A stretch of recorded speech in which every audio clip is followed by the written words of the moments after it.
canal Mineira em Harvard. Meu nome é Thalita e eu tô aqui com o nosso amigo João, que vai contar aqui um pouquinho da experiência dele aqui no exterior, da trajetória dele, de onde que ele veio, e a gente vai contar também algumas curiosidades aqui, né, da Law School, né, João? Então, conta aí pra gente de onde você veio lá no Brasil, a graduação que você fez e a sua trajetória entrando pro mestrado e pro doutorado. Bom, muito prazer, fico muito feliz de conversar aqui com você, Thalita, é um prazer não só poder participar aqui um pouquinho do seu canal, mas também um prazer ter convivido com você esses últimos meses aqui, foi uma experiência muito enriquecedora. Bom, meu nome é João, eu sou do Rio de Janeiro, sou ex-aluno da graduação da UERJ, da Universidade do Estado do Rio de Janeiro. Eu atualmente sou juiz de trabalho, estou há 11 anos na Justiça do Trabalho, 4 anos como oficial de justiça e esse ano agora completo 7 anos como juiz do trabalho. Fui oficial de justiça no TRT do Rio de Janeiro, nas cidades de Campos dos Goytacazes, São João de Meriti, na capital, e fui juiz de trabalho no TRT da 18ª região, em Goiás, e sou juiz de trabalho no TRT do Rio. Atualmente sou Visiting Researcher, aqui pesquisador visitante na Harvard Law School. Isso, e conta pra gente como que você veio parar aqui na Law School. Conta um pouquinho do seu tema de pesquisa e também como que você encontrou um orientador ou um supervisor que te acompanha aqui nos seus trabalhos. Bom, eu sou aluno do mestrado da UERJ atualmente, estou já na fase de conclusão do mestrado e fui admitido aqui como pesquisador visitante para realizar toda a pesquisa relativa à minha dissertação de mestrado. O meu projeto de pesquisa trazia diversas citações sobre os Estados Unidos e sobre a realidade trabalhista dos Estados Unidos, feitas nos relatórios da reforma trabalhista na Câmara e no Senado, e também alguns casos da Suprema Corte dos Estados Unidos que foram analisados no Brasil, inclusive citados expressamente pelo STF. Eu preparei esse projeto de pesquisa, me submeti a um exame de proficiência em língua estrangeira, o TOEFL, e comecei a procurar orientadores aqui. Me comuniquei com alguns professores e um professor vinha até aqui, tive a possibilidade de vir até aqui, e um professor aqui da Law School se interessou pelo meu projeto. E com isso eu pude dar sequência ao processo de candidatura de application aqui como pesquisador visitante. Um processo um pouco burocrático e trabalhoso, mas que eu posso dizer que vale muito a pena por tudo que ele nos traz de possibilidade de pesquisa posteriormente. Isso, e conta para o pessoal quanto tempo que você já está aqui, o que você acha da região de Boston, aqui do campus especificamente, a estrutura, como que foi a expectativa versus realidade, que você esperava daqui? As bibliotecas, a parte digital também aqui da universidade, que é muito gigante, né? A gente tem, assim, até difícil de falar o tanto de coisas que temos acesso aqui para pesquisa científica. Olha, para pesquisa jurídica, eu acho que dificilmente há outra universidade com tantos recursos como aqui a Universidade de Harvard. Para os pesquisadores na área jurídica, a universidade dá acesso à sua plataforma de pesquisa, que é o Hollis. A gente faz muitas consultas via Hollis e muitas obras, muitos artigos já estão disponíveis, inclusive de forma digital, o que nos facilita muito. Eu, desde que cheguei, tive contato com uma bibliotecária que é especializada na área trabalhista aqui na Harvard Law School. Ela, inclusive, me auxilia bastante em algumas pesquisas que são difíceis, alguns dados, dados, por exemplo, sobre a litigiosidade trabalhista nos Estados Unidos, dados sobre a litigiosidade em agências administrativas, em órgãos administrativos, nos estados, porque o direito individual do trabalho varia muito de estado para estado. Tive todo o suporte, inclusive da equipe aqui da biblioteca, e eu tenho acesso não só à biblioteca aqui da Law School, que é a maior biblioteca jurídica do mundo, como ao acervo de todas as demais bibliotecas da universidade. Isso ajuda bastante. Inclusive é curioso, essa biblioteca que está aqui ao fundo, ela é a maior biblioteca jurídica do mundo e todo o acervo dela não cabe mais nesse prédio, que é muito grande. Então existem, salvo engano, 2 prédios fora desse aqui. Nós fazemos a requisição de algumas obras via sistema e no dia seguinte as obras, geralmente no dia seguinte, estão disponíveis, né, no balcão de circulação da biblioteca, e isso para um pesquisador é muito bom. E eu acho, como eu disse, eu acho que dificilmente outra biblioteca no mundo teria um acervo e uma possibilidade de pesquisa tão fantástica quanto Harvard. Estou suspeito já para falar, né? mas incentivo, né, todos que gostem, tenham desejo de fazer pesquisa jurídica e que possam ter interesse, né, no acervo daqui a tentarem vir, porque vale muito a pena. Isso, então manda aí também um recadinho de incentivo para os bolsistas, para o pessoal da UERJ, colegas de trabalho, pessoal da área profissional, advogados, quem quer ingressar aí numa pós-graduação e tem interesse de vir para o exterior. O que você diria para eles não desistirem desses processos seletivos, que são difíceis, muita documentação, correr atrás de orientador? O que você dá aí de mensagem para eles nesse período crítico que a gente está vivendo também no Brasil, com escassez de bolsas para financiamento das pesquisas? E o que você tem aí para dizer para o pessoal? Olha, eu acho que, né, quando nós começamos a fazer, às vezes os caminhos são longos, são desgastantes, são trabalhosos, mas quando a gente começa a fazer tudo com intensidade, com gosto, com alegria, as coisas muitas vezes vão acontecendo e dão certo.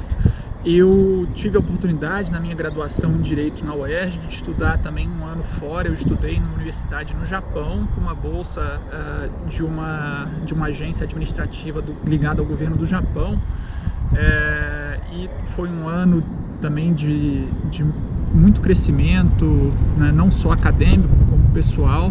E o que eu posso dizer é sempre, né, tentar buscar mais informações, né, em relação aqui aos Estados Unidos. Quem tem interesse em vir para universidades americanas, há várias agências de fomento, como a Fulbright Brasil, né, que fornecem bolsas para doutorado sanduíche, para vários programas, e temos muitos colegas aqui que vêm não só por bolsas, né, do governo brasileiro, como também bolsas de instituições americanas, João Paulo Leman, salvo engano, então, Fundação Estudar, né, então acho que vale a pena sempre procurar informações, sempre se preparar bem para os processos seletivos. Eu costumo dizer o seguinte, né, há uma expressão que eu acho muito correta, que fala que estudar e viajar são as únicas despesas que deixam você mais rico.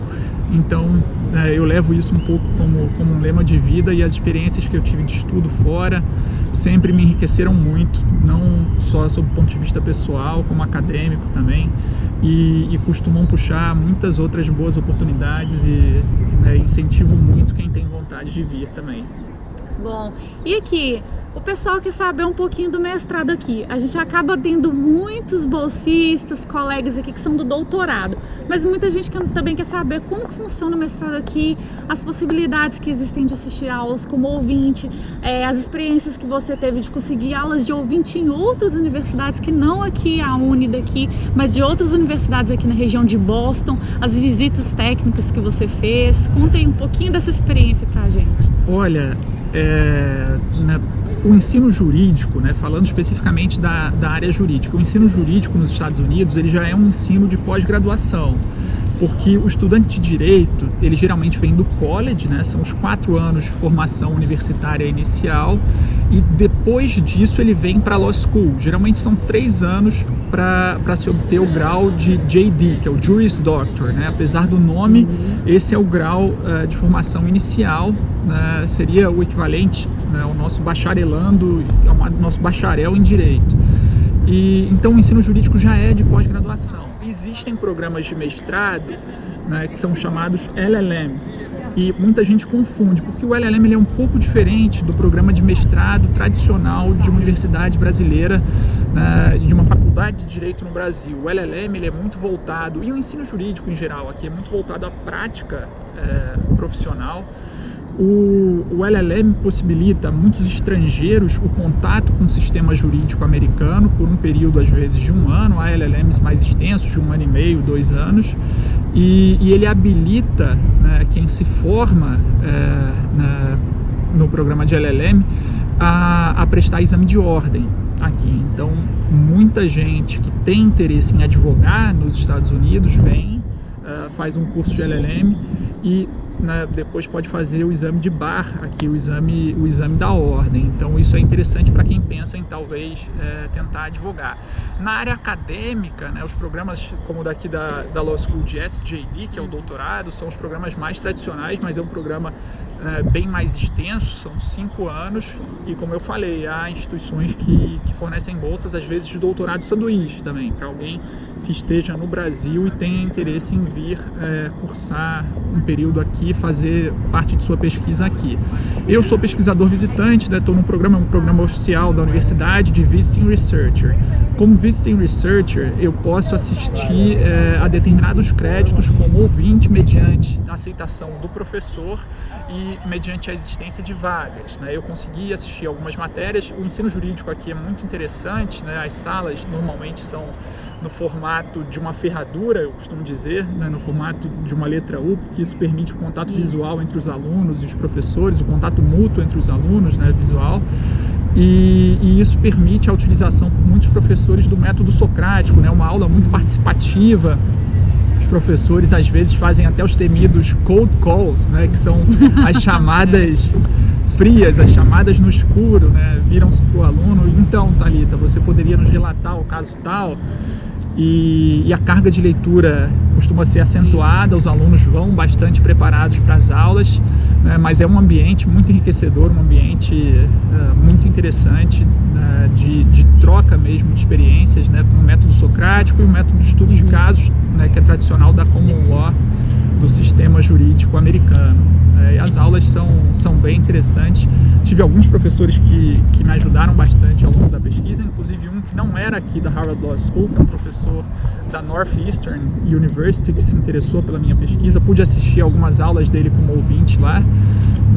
Você me perguntou a respeito de pesquisa de campo também. Comecei a enviar e-mails e tive a oportunidade de conhecer algumas instituições que lidam com questões trabalhistas aqui, né?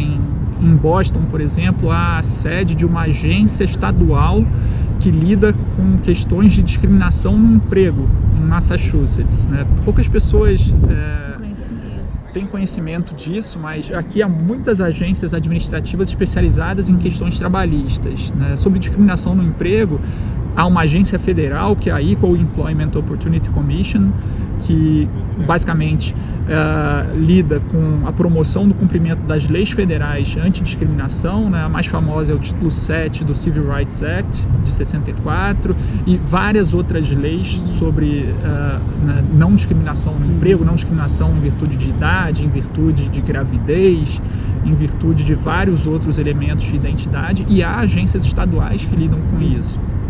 Há uma agência federal também especializada na resolução de conflitos envolvendo sindicatos e empresas, né? O sistema sindical americano é muito diferente do nosso, né? Que é a National Labor Relations Board. Eu tive a oportunidade de conhecer e assistir audiências aqui no escritório regional de Washington, e também tive a oportunidade de conhecer o escritório central e a sede da NLRB em Washington. Então foi uma experiência de pesquisa de campo mesmo, muito enriquecedora. Pude conhecer muita gente, perguntar muitas coisas e ver em loco a sistemática da resolução de conflitos aqui, porque aspectos trabalhistas dos Estados Unidos são citados frequentemente no Brasil, só que nós conhecemos muito pouco aqui da realidade deles. E muitas questões são usadas, inclusive no Brasil, como fonte de inspiração para reformas e leis que alteram hoje o nosso sistema trabalhista. Mas a gente, antes de citar e antes de tentar importar alguns conceitos, acho que é importante nós entendermos esses conceitos, entendermos como que as questões trabalhistas funcionam aqui, porque é uma lógica bastante diferente, mas é um país também com altos índices de litigiosidade na área trabalhista, como você sabe bem. Isso, estamos aqui para pesquisar isso, exatamente para levar esse conhecimento para o Brasil, para outros colegas que possam entender como funciona, né, João? E pegando um gancho, já que o João falou dessa questão aqui trabalhista nos Estados Unidos, como que a gente não aproveita, né, esse ambiente, toda essa oportunidade de pesquisa para fazer um evento aqui, né? João, conta aí pro pessoal essa oportunidade que a gente teve, que eu tive o prazer, fiquei muito lisonjeada de participar desse evento que foi promovido aqui pelo Calculus, a Harvard Kennedy School e David Rockefeller Center, todo esse pessoal que conseguiu ajudar aí nesse evento. Conta um pouquinho do que foi o evento que a gente promoveu e que já tem o vídeo do evento, né, na íntegra. E foi uma alegria ter a Thalita junto comigo na organização desse evento que aconteceu agora no dia 11 de fevereiro de 2020, né, em que trouxemos um advogado trabalhista americano que conhece muito bem a realidade brasileira, tem um livro de direito comparado do trabalho Brasil e Estados Unidos, que é o Stanley Gessek, e trouxemos também o professor da Northeastern University, que é o professor Carl Clare, que conhece muito de direito do trabalho em perspectiva comparada. Fizemos o evento aqui na Harvard Kennedy School, que é a escola de governo, mas acho que foi interessante ter feito esse evento lá, porque, de certa forma, pessoas de outros departamentos da universidade, eu acho isso muito interessante aqui, é algo, a gente conseguiu trazer pessoas, não só brasileiros, como vários estrangeiros de diferentes departamentos da universidade, com o grande apoio da Associação dos Estudantes Brasileiros na Harvard Kennedy School, que é a HKS Brasil Campus, e com o apoio do David Rockefeller Center for Latin American Studies, que promove estudos, que é um instituto que promove estudos sobre a América Latina aqui dentro de Harvard também, nos deram todo o apoio. E eu aproveito mais uma vez para agradecer também a você, que foi fundamental com toda a organização do evento e nos ajudou a fazer com que esse evento se tornasse possível e fosse um grande sucesso. Eu que agradeço, foi assim, emocionante, gratificante, muito assim, enriquecedor, com tantos palestrantes que nós tivemos, né? Os dois professores que foram assim, essenciais para mostrar um pouco do direito brasileiro, em comparação com o americano, que eles conhecem muito bem, principalmente o Dr. Stanley e o professor Clare, que veio falar um pouquinho com detalhes do direito americano, depois de assistir o que é o direito brasileiro, né, no pouco que pudemos resumir daquilo, e foi bastante gratificante. Eu que agradeço pela oportunidade. E a gente vai tentar dar uma voltinha aqui, mostrar um pouco dos prédios aqui da Law School, aproveitando aqui o João, que já conhece, vai mostrar um pouquinho aqui de cada parte aqui da Law School que a gente puder mostrar para vocês. Um abraço, pessoal, e até mais. Um abraço, foi um grande prazer. Tchau. Tchau.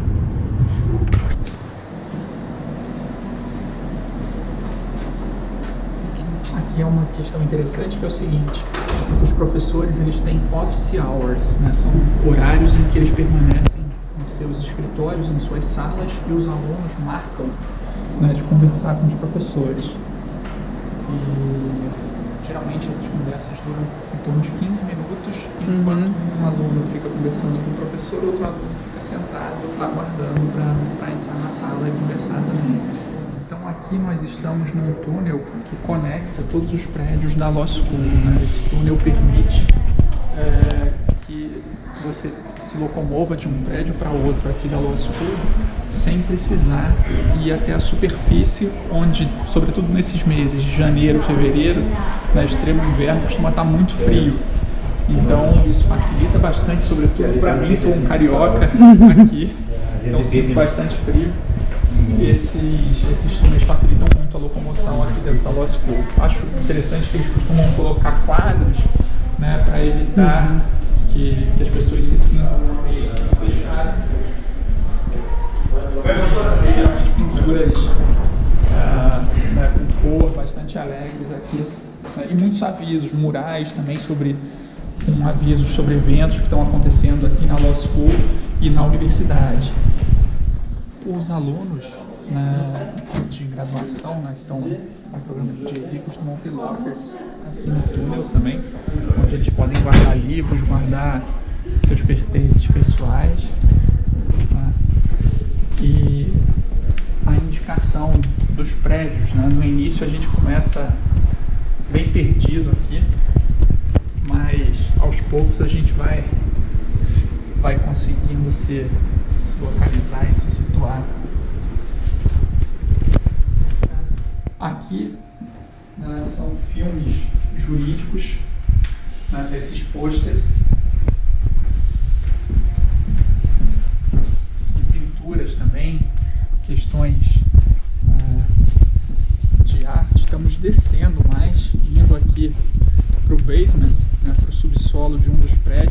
inclusive salas de aula aqui no subsolo desse edifício, né, que é um dos edifícios mais modernos aqui da Law School, né? Os edifícios foram sendo construídos ao longo dos anos. Há o mais antigo, que é o Austin Hall, que é do século XIX, e estamos aqui num prédio que é basicamente de uma década atrás. Aqui vários filmes jurídicos. Adoro esses quadros. Por exemplo, que é um caso trabalhista. É um trabalhador que acabou tendo contraído HIV, e é um caso sobre discriminação no emprego em virtude de condição de saúde. Aqui vocês podem ver uma sala de aula tradicional, como eu disse, naquele formato de ferradura, né, um formato de U, que permite o contato visual mútuo entre os alunos. Uma sala com todo o sistema de data show, também um sistema bem moderno. E essa sala, curiosamente, fica no subsolo de um dos prédios. A sala fica no basement. Que sala, né? Com todos os recursos audiovisuais possíveis.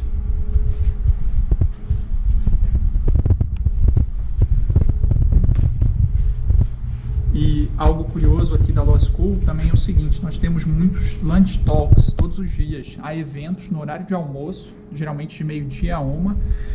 Nesses eventos, os estudantes podem comer a comida, são eventos promovidos pelas associações de estudantes. E esse é o horário nobre, né? Muita gente é chamada para falar, professores de outras universidades, pessoas da sociedade civil, líderes em várias áreas são chamados para falar no horário de almoço, e esses eventos ficam muito cheios.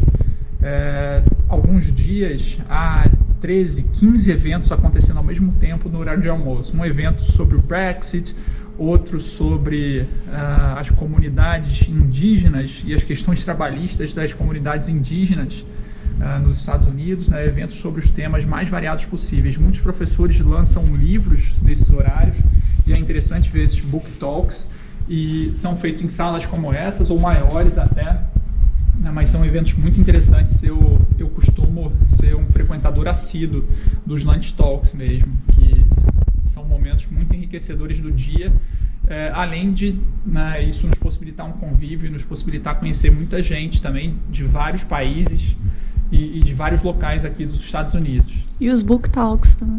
Os book talks são incríveis, né? Professores que todas as semanas há pelo menos uns 2 ou 3 book talks de professores que lançam seus livros nesse horário. Aí. Bom, nós estamos aqui no prédio que cedia o programa de negociação aqui da Harvard Law School, que é um dos programas mais famosos, né? Um programa famoso aí no mundo inteiro. Esse aqui é o Pound Hall, e esse aqui é o Wasserstein Hall, também chamado de WCC, que é o prédio mais moderno. É um prédio que tem em torno de uma década apenas, né? Como eu disse, nós temos aqui prédios, o mais antigo é do século XIX ainda, que é um prédio onde há inclusive julgamentos simulados. É curioso porque na Suprema Corte dos Estados Unidos, né, não há gravações e registros em vídeo das sessões. Então, uma forma de se ver um juiz da Suprema Corte dos Estados Unidos em ação, muitas vezes, é através de sessões simuladas que são feitas lá no Austin Hall, que é o prédio mais antigo, né, em contraste com esse que é o mais moderno, que é o Wasserstein. E aqui é um lugar tradicional, com a plaquinha da Harvard Law School, um lugar tradicional para fotos e para todos que passam por aqui, por Cambridge. E agora você vai tirar sua foto tradicional na placa, né? Eu já estou aqui há algum tempo e, curiosamente, ainda não tive nenhum registro aqui, né, nesse lugar tradicional de fotos, mas vou fazer o registro pela primeira vez. Vamos lá!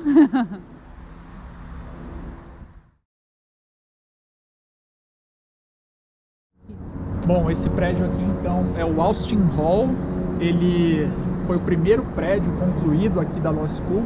Ele é de 1884, né? É o prédio mais antigo aqui da Law School e é o prédio onde tradicionalmente há as sessões de julgamento simulado. Vamos até lá para vocês darem uma olhada também. Eu tava aqui agora à tarde, né, no programa sindical. Se quiser mostrar a academia, ali também depois a gente pode entrar ali na academia. Ah, isso aqui é interessante também. Aqui, esse prédio é o prédio da Harvard Law Review, que é uma das revistas jurídicas mais famosas do mundo. Os alunos, apenas os alunos com desempenho acadêmico excepcional conseguem trabalhar na Harvard Law Review. E uma das primeiras mulheres que conseguiu chegar à Harvard Law Review foi a juíza da Suprema Corte, Ruth Bader Ginsburg, que estudou aqui em Harvard na Harvard Law School durante a década de 50 ainda, e numa turma que tinha 500 homens, cerca de 500 homens e 9 mulheres, numa época de muito preconceito, numa época em que as mulheres ainda não costumavam frequentar a Harvard Law School. Há inclusive 2 filmes sobre a vida da juíza Ginsburg. Quem tiver interesse, né, em português um dos filmes se chama A Juíza, que é um documentário, né, em inglês esse filme se chama RBG, e o Suprema também, que em inglês é On the Basis of Sex, que é um romance sobre a vida dela, porque o marido dela estudava aqui também, 1 ano acima dela, e o marido, né, soube que tinha um câncer nos testículos, e ela acabou ajudando muito o marido. Ele já tinha uma filhinha, ela fazia os trabalhos acadêmicos e frequentava as aulas do marido. Ela conseguiu trabalhar na Harvard Law Review e em meio a tudo isso ela conseguiu ainda ser uma aluna de muito destaque, mas o marido se curou, o marido conseguiu superar esse problema de saúde e ele conseguiu um emprego numa Big Law em Nova York, num grande escritório de advocacia em Nova York, na área tributária.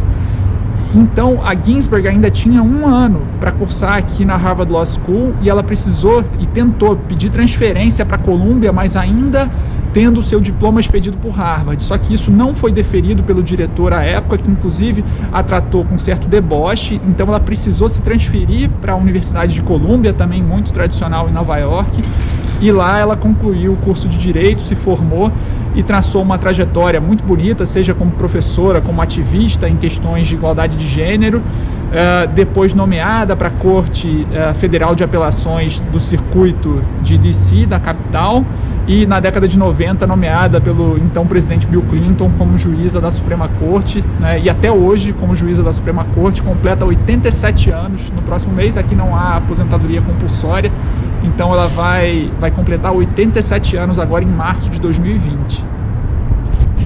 Vamos lá. Essa sala aqui então é que costuma receber sessões simuladas de julgamento, e muitos ministros da Suprema Corte podem ser vistos em ação aqui nesses julgamentos simulados.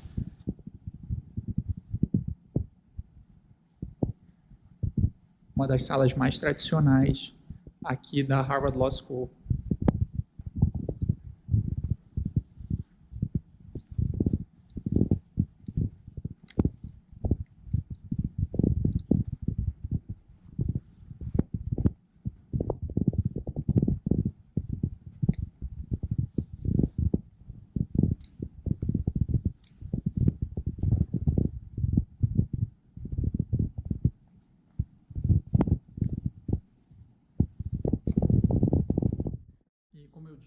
Esse prédio ainda é do século XIX, né? Hoje ele já modernizado, com um sistema de calefação muito bom, mas é mantida ainda uma lareira, né, nos fundos aqui dessa sala.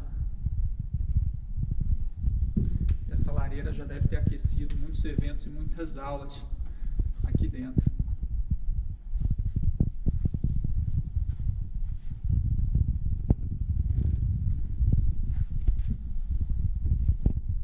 Essa aqui então é uma das salas mais bonitas aqui da Law School, e que eu acho também das mais interessantes. Ela traz, né, fotos de casos históricos e de personalidades históricas, né? Uma sala de aula regular. Aqui, por exemplo, uma foto da Rosa Parks, né, que ficou famosa como símbolo do movimento pelos direitos civis.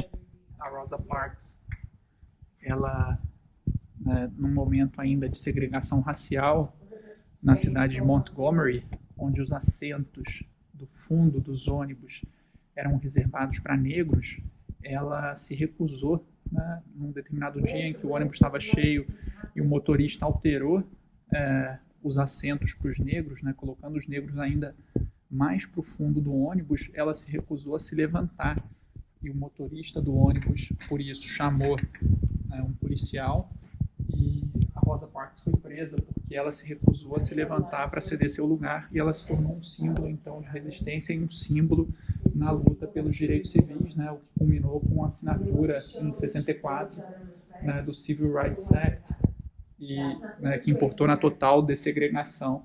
Outro caso bastante interessante que é lembrado aqui, que é um caso que lembra também um caso tradicional julgado pela Suprema Corte dos Estados Unidos, que é um caso sobre internação forçada de japoneses durante a Segunda Guerra Mundial. E a Suprema Corte chancelou, né, à época, essa internação forçada.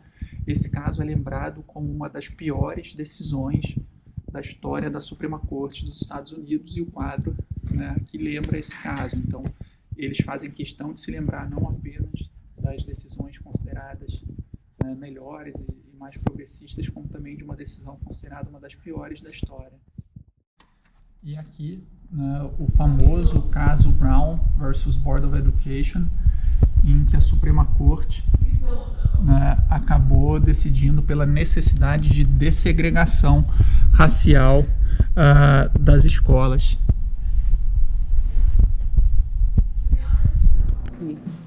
Aqui, então, uma área comum, né, da Law School. Há um piano, possivelmente foi alguém que doou esse piano, e, né, o piano ele é livre para quem quiser sentar lá e tocá-lo. Aqui uma área da lareira, que também é bem interessante, né, nesse período de inverno. A lareira costuma estar funcionando. E uma área recreativa, lúdica, ali com possibilidade de jogar ping-pong, jogar sinuca. Tudo isso faz parte também do ambiente universitário, e aqui a gente pode ter contato com outras pessoas, conversar, trocar ideias, né, e muitas vezes descansar um pouco do ritmo intenso de estudos, de leitura. É uma área bem gostosa e prazerosa aqui.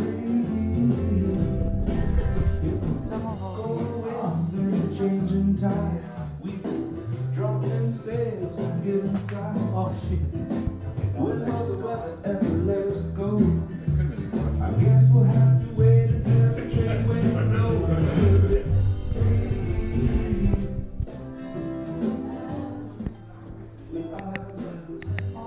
Grande, ó. Já para falar no microfone. Hello everyone, good afternoon.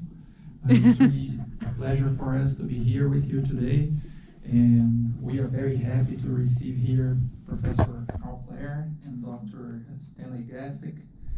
And without further ado, I will leave the floor to Professor Clare. Esse aqui é um espaço que fica aberto, né, na parte da tarde e à noite para lanche e para jantar.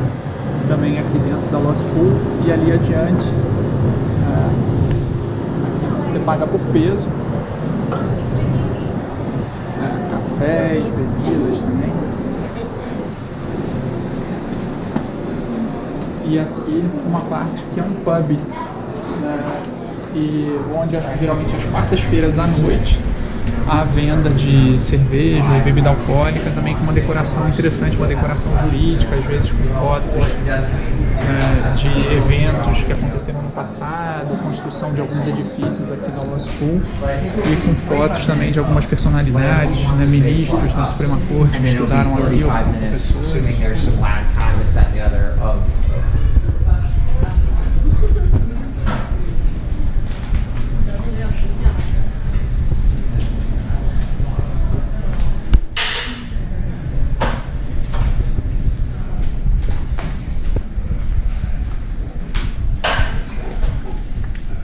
Aqui um lounge de convivência dos alunos, também há uma lareira nessa sala. E por aqui nós vamos um corredor com várias salas de aula e fotos também de professores aqui da Law School, professores na ativa e professores também aposentados, já como vocês podem ver. Acho que aqui está até acontecendo uma aula. Esse aqui é o WCC, o prédio mais moderno aqui da Law School, o prédio mais novo.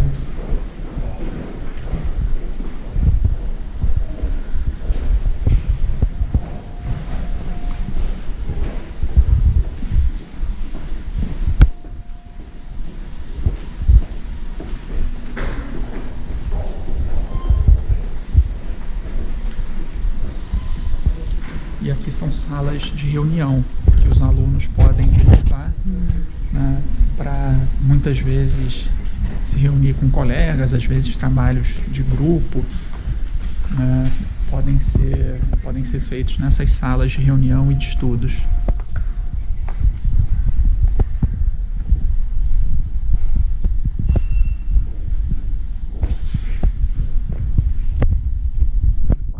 Professora Helena Kagan, e esse quadro, ele é a pintura oficial dela quando ela se tornou juíza da Suprema Corte. Ela é uma ex-diretora aqui da Harvard Law School, e quando algum novo juiz, algum novo ministro chega à Suprema Corte dos Estados Unidos, é feita uma pintura oficial. Só que essa pintura, alguns deles dizem que não trazem boas lembranças, porque na verdade essa pintura ela só vai para a Suprema Corte quando o juiz falece, quando o juiz morre. Então, geralmente, os juízes enviam essa pintura para as suas respectivas universidades e instituições de origem. E ela mandou aqui para a Harvard Law School. A original dessa pintura está na biblioteca, essa aqui é uma réplica. Então, essa aqui é a que vai ficar aqui depois, porque a original que está dentro da biblioteca vai para a Suprema Corte no dia em que ela vier a falecer.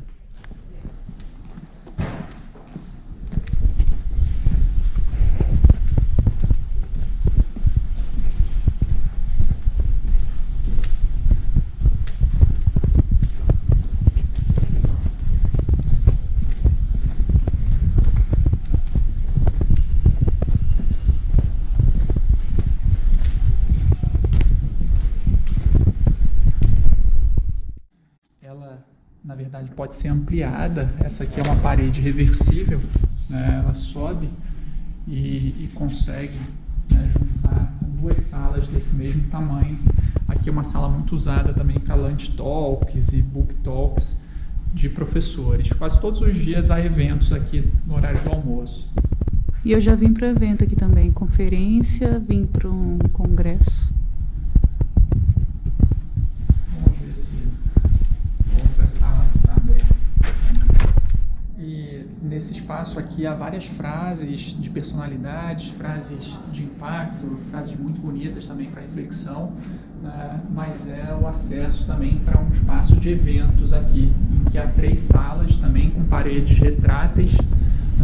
A sala está aberta nesse momento, vocês veem que o espaço está sendo todo utilizado, e é um espaço também muito utilizado em horário de almoço para lunch talks, book talks e realização de congressos, seminários. Um espaço muito bom para a realização de eventos.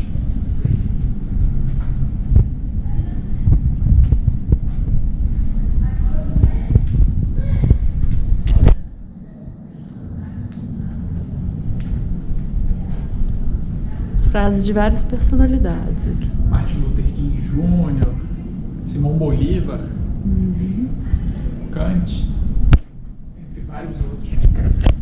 Foucault,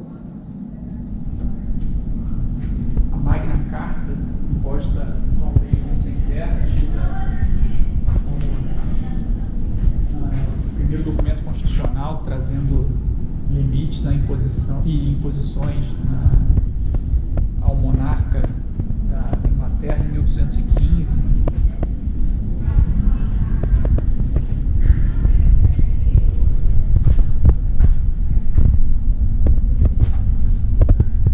Uma frase aqui também de Oliver Wendell Holmes, que foi um dos juízes mais famosos da Suprema Corte dos Estados Unidos.